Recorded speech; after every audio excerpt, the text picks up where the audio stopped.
प्रिय विद्यार्थियों, आपका पुनः अभिनंदन। हम ये जानते हैं कि पंडित विष्णु शर्मा ने आज से लगभग 2500 वर्ष पूर्व पंचतंत्र नामक एक अद्भुत कथा ग्रंथ लिखा था। पंचतंत्र के 5 तंत्र हैं, 5 भाग हैं। पहले भाग का नाम मित्र भेद, दूसरे भाग का नाम मित्र संप्राप्ति, तीसरे का नाम काकोलुकीय, चौथे का नाम है लब्ध प्रणाश और अंतिम 5वें भाग का नाम है अपरीक्षित कारक। अपरीक्षित कारक हमारे पाठ्यक्रम में निर्धारित है।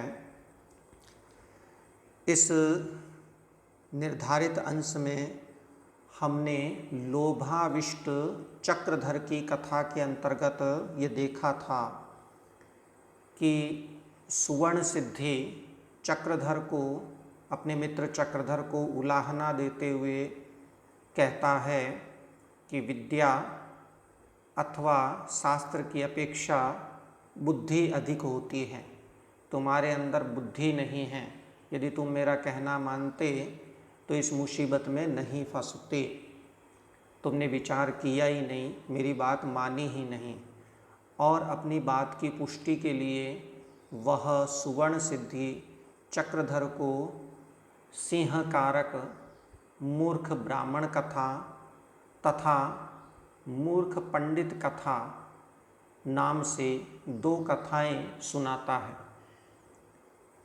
उसकी कथाओं को सुनकर चक्रधर कहता है कि तुम्हारी बात निरर्थक है, बेमतलब की है, क्योंकि भाग्य जब प्रतिकूल होता है तो बुद्धिमान व्यक्ति भी कष्ट उठाता है, और जब भाग्य अनुकूल होता है तो मूर्ख व्यक्ति भी आनंदित रहता है। अपनी बात की पुष्टि के लिए चक्रधर सुवर्ण सिद्धि को मत्स्य मंडूक कथा सुना रहा है। तो आइए देखते हैं मत्स्य मंडूक कथा।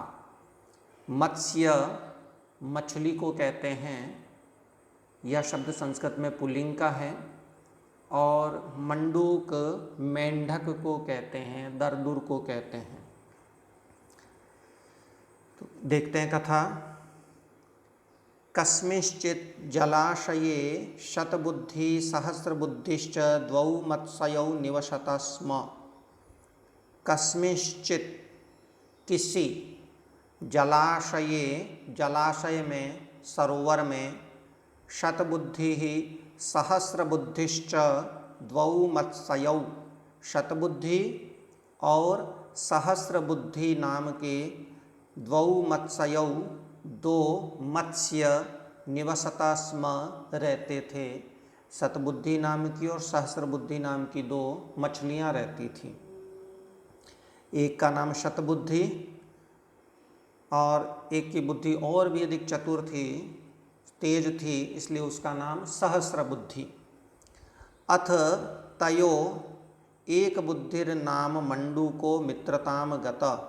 अथ इसके उपरांत कभी बात बता रहे हैं कि तयोह उन दोनों का एक बुद्धिर नाम, एक बुद्धि नाम का मंडूकः मित्रताम गत, मेंढक मित्रता को प्राप्त हो गया। उन दोनों मछलियों का एक मित्र है मेंढक, जिसका नाम है एक बुद्धि। उसमें बुद्धि बहुत कम है। एक बुद्धि का मतलब है वह लगभग मूर्ख है। एवं ते त्रयो अपि, इस प्रकार वे तीनों ही जल तीरे, पानी के किनारे, वेलायाम, वेला में, किसी समय, कंचित कालम, कंचित कालम कुछ काल, कुछ समय, सुभाषित गोष्ठी सुखम अनुभूय, सुभाषित गोष्ठी के सुख का अनुभव करके, गोष्ठी गोठ को कहते हैं, यानी वो गोठ मनाया करते थे और उस गोठ में सभी एक दूसरे को अच्छी अच्छी बातें यानी सुभाषित बताया करते थे। तो सुभाषित गोष्ठी के सुख का अनुभव करके भूयो अपि सलिलम प्रविशन्ति, फिर से पानी में प्रविष्ट हो जाते थे। तट पर आते और कुछ काल सुभाषित गोष्ठी के सुख का आनंद लेते और फिर पानी में प्रविष्ट हो जाते थे।